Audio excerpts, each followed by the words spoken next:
hepatitis C. So this is a health promotion poster from some colleagues at the EC Campaign Australia, so the Elimination of Hepatitis C Australia. And I like the clarity of its message. So it's, we don't care how you got Hep C, we'll help you get rid of it. Ask them about the new hepatitis C treatments today. Get tested, get treated, get cured. So many of you, I think, or some of you may have heard me speak on this before or heard others speak on this. And again, just as a baseline, can I ask for hands up for who has prescribed direct-acting antiviral therapy for hepatitis C? Okay, and can you keep your hands up if you prescribe that independently? So not in consultation, so about the same. Yeah, okay, thank you. So the epidemiologic story is summarised in this graph from the Kirby Institute. So this shows the number of people that have been treated for hepatitis C annually in the last 20 years or so.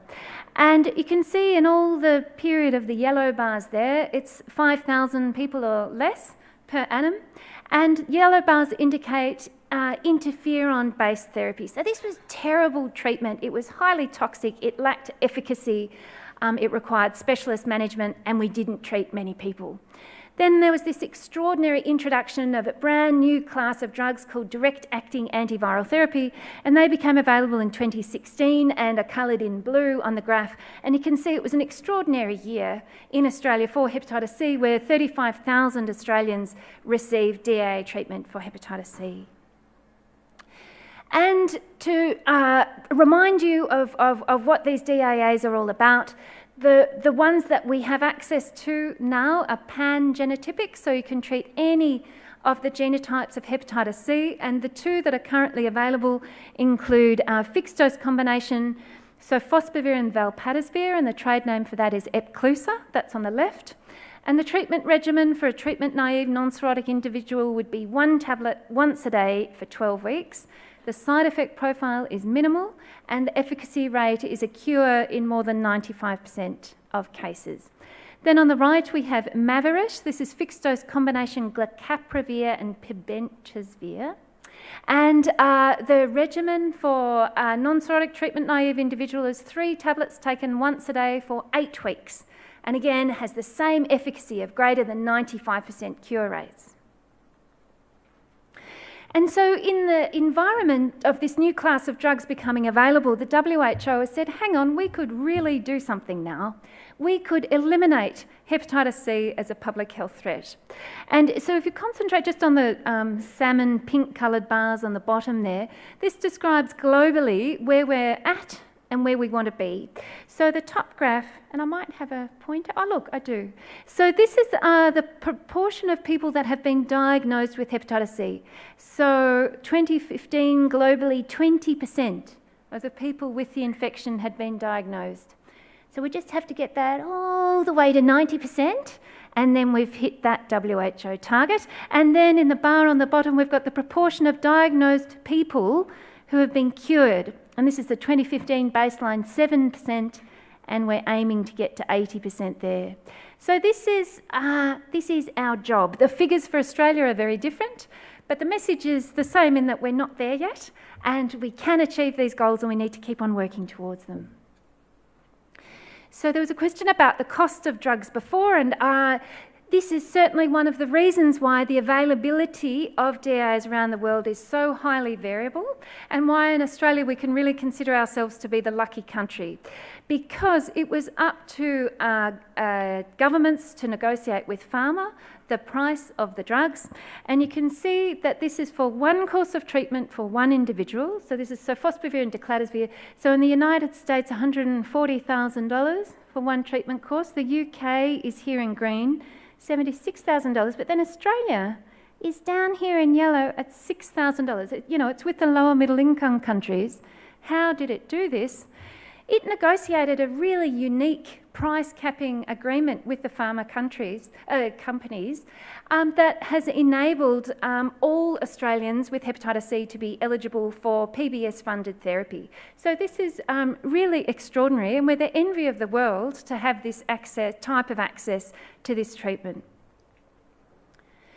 So when it was listed on the PBS, as many of you would be aware, again, any medical practitioner can prescribe these drugs, but for medical practitioners not experienced in managing hepatitis C, it was thought it should be done in consultation with an experienced specialist. So the screen resolution isn't quite right here, but in consultation. So a collaborative local working party, including many members of the PHN, Drug and Alcohol Services, and numerous others, came together to try and create a system that utilised the health pathways to help GPs be able to prescribe DAAs in consultation. So this is the form that we ended up developing, and I think there's a copy of that on your table. And the PBS legislation now is such as if a medical practitioner is thought to be experienced, they prescribe away.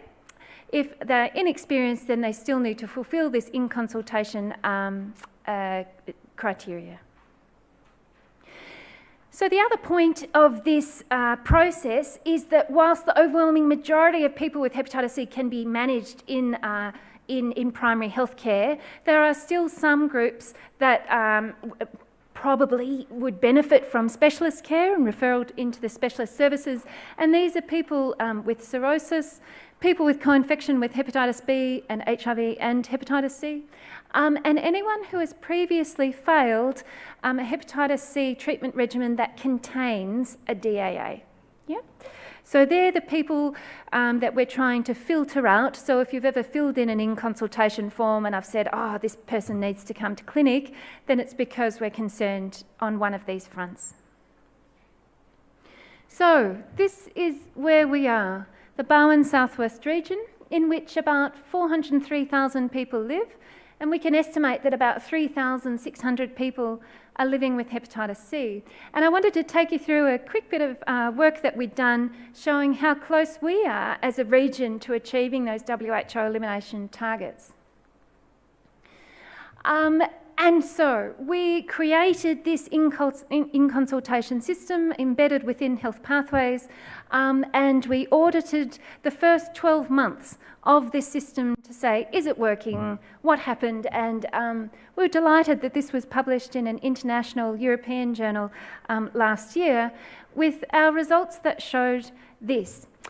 169 patients were referred for remote consultation in the study period of a year from 74 of you, so from 74 GPs in the region. 167 of these patients had hepatitis C, and of those, 114 were approved for treatment by the GP in the community. So when we did our research and contacted every GP clinic and collected data, we established that 95 of the 114 had had a script for DAAs written. And then there's always a lag because there's, in essence, 6 months between when treatments start and when cure can be determined. So 62 of these patients, enough time had gone by to assess them for cure. And then 45 of the people had had blood taken, and the overwhelming majority cured, and those that were not cured did not have treatment failure. It is just that they'd had their cure blood test too early. So I'm going to highlight this again in the talk in a couple of minutes. But this particular kind of graph we call the hepatitis C care cascade, and even though it might not look impressive to you, it actually is relative to all the other kinds of systems that have tried to engage people with hepatitis C in care before. So we were really proud of this outcome and feeling that this system was working. So this is, again, a map of Victoria, and it's shaded according to the proportion of people with hepatitis C estimated to have received treatment. So darker is better. Darker means more scripts have been written and a higher proportion of the infected population have received treatment. So you want to be dark on this graph. So I think this is our Geelong region, and more broadly, you know, that's pretty dark. It's certainly darker than a lot of the other regional areas. So in that this is actually in the first 18 months of DAs being available, we were doing pretty well. And in this treatment course, in this period of time, we initiated 407 people on treatment for hepatitis C. And if we were wanting to keep abreast of achieving those WHO elimination targets, we would have written 457. So we were just shy. We're very nearly there, and this was a great result. But I think that what this helps us realise is, so we've treated 11%, that's terrific, but look, there's another 89% out there, so we're not there yet. So we need to keep on going in testing and treating people for hepatitis C. And what has been noted in every country when DAAs are first introduced, there's always a kind of flush of people at the beginning. And these people have often been waiting, they were so well known to us in the specialist liver clinics. Often we'd tried to treat them 1, 2, 3 times with interferon-based therapy and it hadn't worked. And they were standing quietly in a queue waiting for something better to come along. So there's always that. And this was referred to as warehousing. So people were waiting. So we always kind of treat that first group, and then there's this flash, and you can see over time, so 16, 17, this is 18, the rates of treatment are decreasing. So this is our challenge. Our challenge is to keep on treating. So now, in the interest of time, I'm going to do this quickly. In Australia, hepatitis C transmission is largely related to injecting drug use. So anyone who has ever been exposed to injecting drugs should be screened for hepatitis C. Sexual transmission has been noted in men that have sex with men. So it's really not transmitted through heterosexual sex. And the other reasons, blood products before the 1980s, tattoos, vertical transmission, very rarely iatrogenic, are far less common. When we test someone for hepatitis C, we know that after acute infection, a lucky 20-25%, their immune system will clear the virus and they're cured. There's no need for any further action, but really the majority of people become chronically infected with hepatitis C, and the way we tell these groups apart is that both will have hepatitis C antibody positive tests, but only those with chronic infection will have virus detected in their blood, so will have HCV RNA, and be at risk of cirrhosis and the subsequent complications. So after you've diagnosed someone with hepatitis C, there's a summary of the management from GESA, which is the Gastroenterologic Society of Australia, and again it's another 2-pager that hopefully is on your table there, and it lists the tests we need to do on someone before we can start treating them. And there's no surprises really. It's a hepatitis C PCR, genotype, renal function, some biochemistry, an FBE, HIV and hepatitis B serology, and then we need to assess their cirrhosis level. So identifying cirrhosis can be done in a couple of different ways in the community. One way is with a FibroScan. So we have one of these machines in the Bowen Southwest region. So it's portable. It goes in the back of Marg Wardrop's car, and she drives around different clinics in Bowen Southwest region and is able to perform these scans. But as you can imagine, it's a bit of a blockage because one machine, 3,600 people, we need other options. So fortunately, the APRI score uses a serum AST and platelet count to calculate an index which determines someone's risk of cirrhosis. So if your index is less than 1, the likelihood of cirrhosis is extremely uncommon, and that person doesn't need to have a FibroScan. So we have a hepatitis C health pathway. It used to be the most popular health pathway, but I think we got bumped, possibly by anxiety. And it's up on those small screens around you. And now, in the interests of time, and I think, have I got time? I've got time for some cases. So only 2 cases, and then I'll open to questions. Mr. CW is a 45-year-old man who presented for assessment with his GP, actually, post-prison. He'd had hepatitis C for many years. He'd never been treated for it. He had a history of opiate addiction, but last injected in 2013 and had successfully weaned off methadone the following year. He also had some anxiety and back pain, and his medications included diazepam and quetiapine. And his alcohol consumption was not significant, and he had always been adherent to both pathology tests requested and appointments. So on examination, his BMI was 28, but he had no signs of chronic liver disease or cirrhosis. And his investigations showed that he had genotype 3, hepatitis C with a viral load of about 9 million. He did not have HIV and was immune to hepatitis B. His platelets were 200, his AST was 50, and he had normal renal function.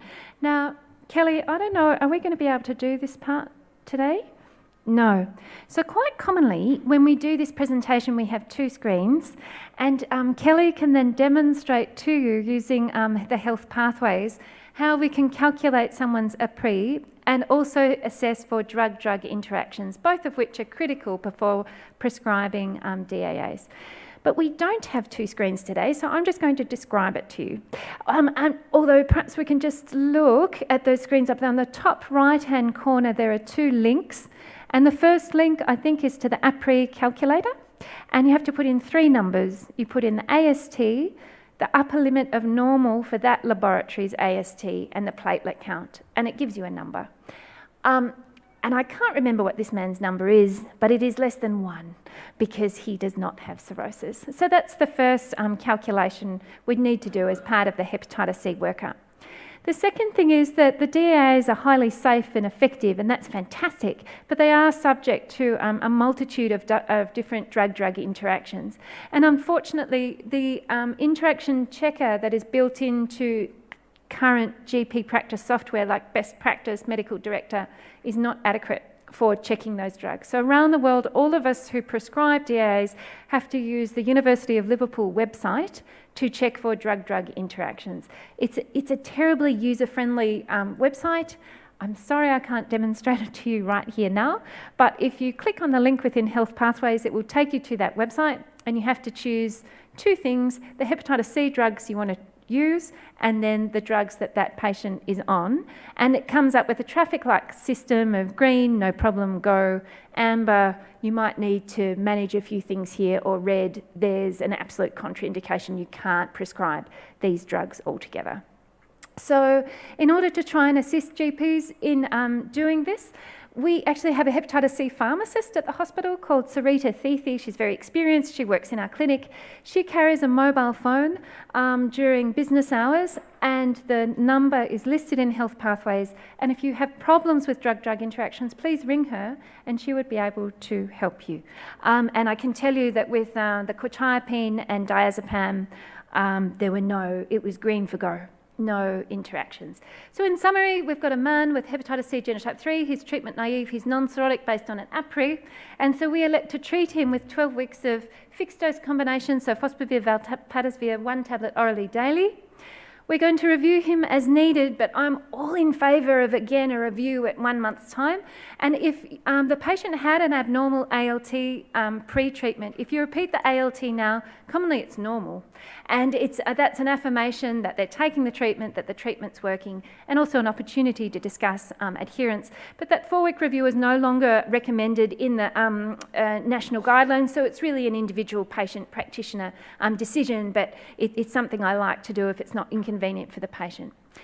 Then we're going to follow them up 12 weeks post-treatment to see if they have been cured or not. And I'll embellish that in the next slide. And the take-home message from this case was meant to be that treating hepatitis C is now easy. It is not like the bad old days of interferon and ribavirin, which were terribly problematic. So just to clarify the definition of cure. So in order to determine if someone's treatment has worked, they have to take the treatment course. So that's going to be 8 weeks or 12 weeks, but then we have to wait another 12 weeks before we do another blood test. That's a hepatitis C RNA. And then if it's negative at that time, they're cured. They no longer have hepatitis C. So what we noticed in that audit I presented to you before, in the cure column there was green and there's also pink. All the pink people had had their bloods taken like at 8 weeks or 9 weeks or 10 weeks after treatment had been completed. And we really need for it to be 12 weeks. So if there's a patient's going away or can't have the blood test that week or something, go later rather than earlier, because it doesn't matter if it's later. If it's gone, it's gone. That's great news. So case 2, Mr. B, a 59-year-old man, hepatitis C diagnosed in the late 90s, never been treated, last injected 8 weeks ago, always obtains clean equipment from the needle and syringe program. He's got some chronic back pain, emphysema, bronchiectasis, esophagitis and hypertension, and he's on amlodipine, omeprazole and salbutamol. And he doesn't drink, and he's always been adherent with his therapies. So on examination, there's No signs of cirrhosis, and he again has genotype 3, hepatitis C with a viral load of 3 million. He does not have HIV or hepatitis B co-infection. His platelets are 251, AST of 78, and normal renal function. So this again is where I demonstrate to you the APRI calculator, and again it calculates to be less than 1. And the drug-drug interaction website. So there is an interaction between sofosbuvir, valpadosvir and omeprazole, or drug-drug omeprazole, or protein pump inhibitors. And the thing that I like about the Liverpool website is it gives very explicit instructions of what you should do. It will say, omeprazole will decrease the dose of sofosbuvir by 20%, but as long as you don't exceed 20 milligrams of omeprazole, it's okay. So it's an it gives you practical instructions of what to do, as opposed to, I find with other DDI interaction websites, they give you a lot about liver cytochromes and not what you should actually do. So in this setting, what we're going to do for this genotype 3 treatment-naive non-cirrhotic individual is treat them with 8 weeks of fixed-dose combination glecaprevir and pibrentasvir, 3 tablets orally daily, and 20 milligrams of omeprazole with that regimen is okay.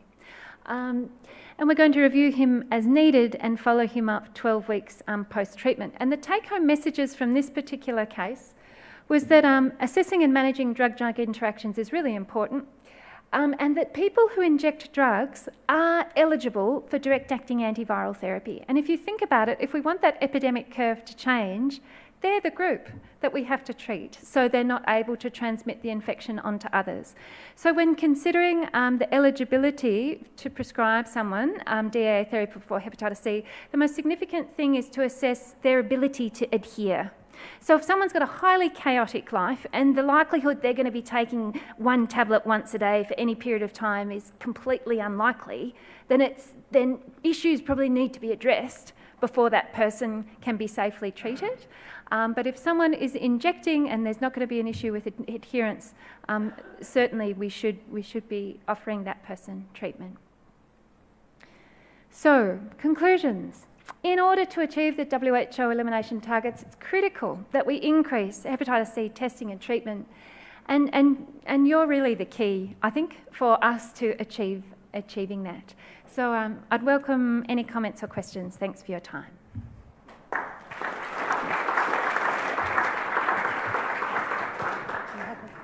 Oh, hello. Would you retreat someone who didn't respond to 12 weeks treatment? Yeah, so 2 things. If someone becomes reinfected, then you treat them again, de novo, starting from the beginning.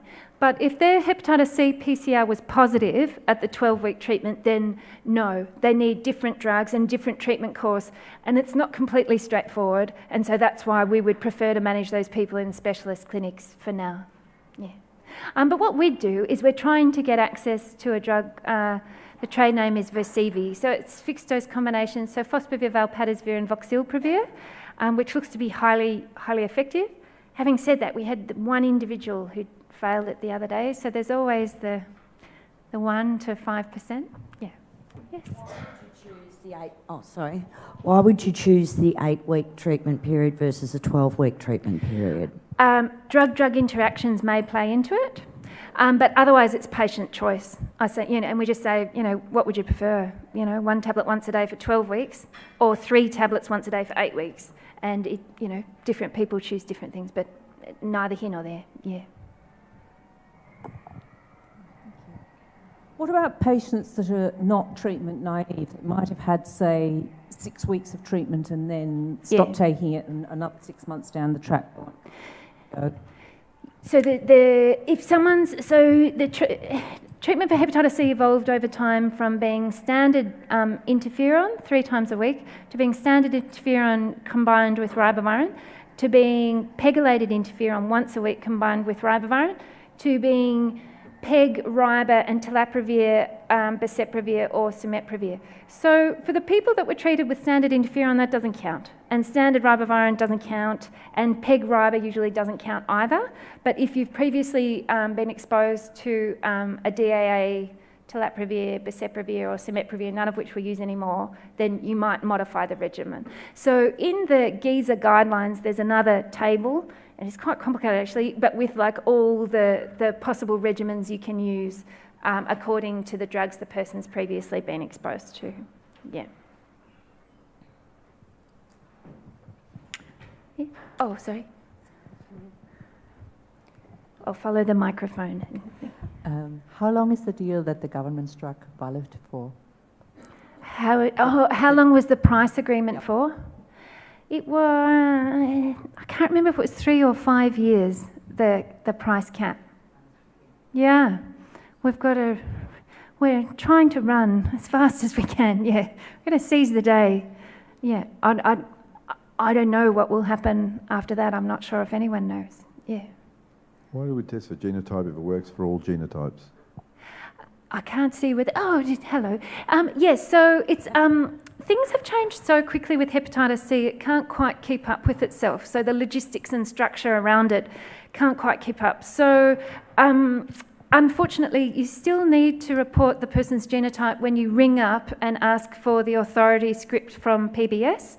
They'll want to know 2 things, the person's genotype and whether they're cirrhotic or not.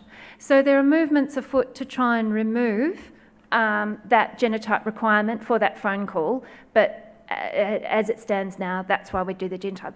It also, the more complicated a person gets, so if all of this applies to someone who's treatment naive and non-cirrhotic, which is like 80% of people with Hep C infection. But if you're cirrhotic and you've got other complications, then the genotype might play into the DAA treatment regimen you choose. There's another question.